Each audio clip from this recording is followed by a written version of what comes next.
So now we will move on to the next video where we will learn about the detailing of these attributes of this population. The first one is birth rate and death rate. So we know what is meant by birth and what is meant by the death. But when we talk about a population has its own birth rate and has its own death rate. Now what is that? The number of live birth per thousand per kilometer, okay, per area. So what we say this one as the birth rate is defined as the referred to the per capita birth. Okay, so in a short we can write birth rate means referred to the per capita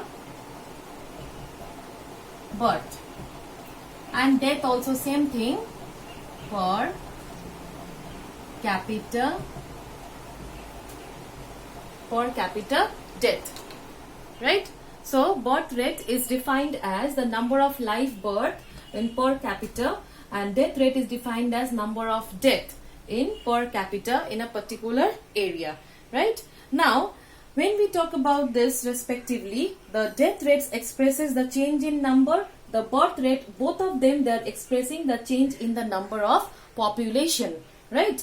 And for example, like suppose how we will consider over here, this can increase, birth rate can increase, death rate can increase or decrease, and because of that what happens, the population is keeping on changing, right? So in this case we will see that suppose we take an example of 20 lotus plants, and these 20 lotus plants are actually there in a pond or a water body, anything it can be, in a previous year. Now suppose this year more 8 plants has already reproduced. So how many all total it became? 28.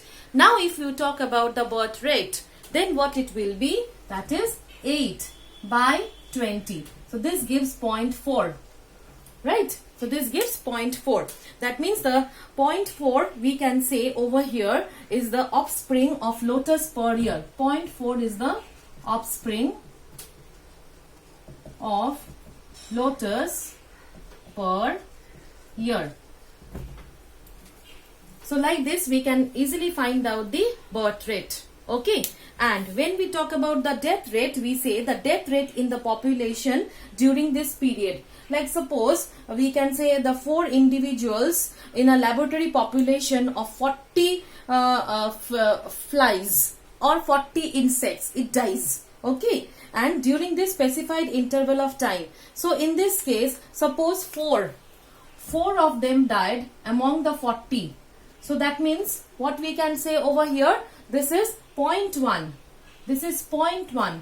Individually, 0.1 individual per flies or per insects are dying, right? So this is how we take out the birth rate and the death rate, which is very important, okay? So now we will move on to, hope this particular part is very much clear with all of you.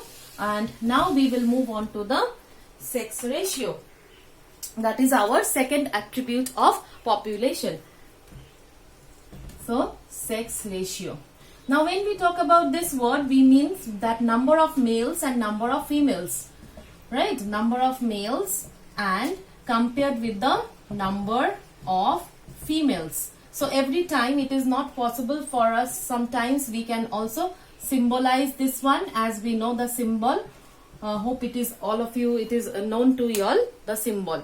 Now what does this mean? The sex ratio, it is actually denoting the number of males and females in a population.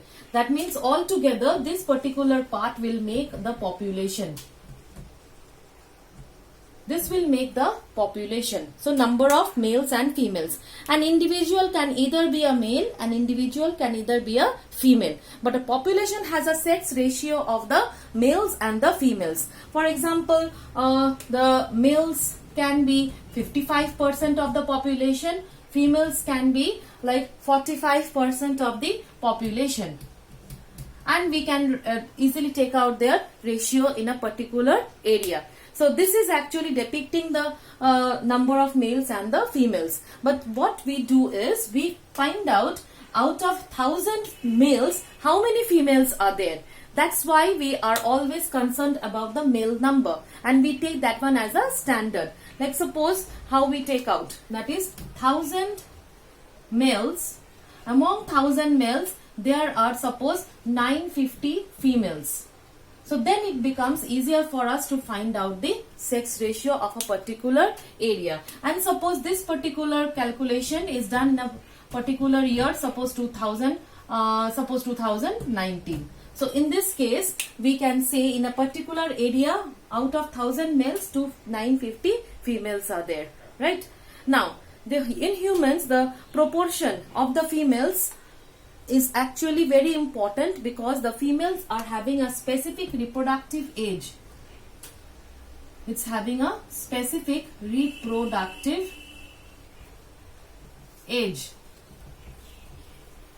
Okay, so in this case, that is how much it is? 15 to 45 years, right?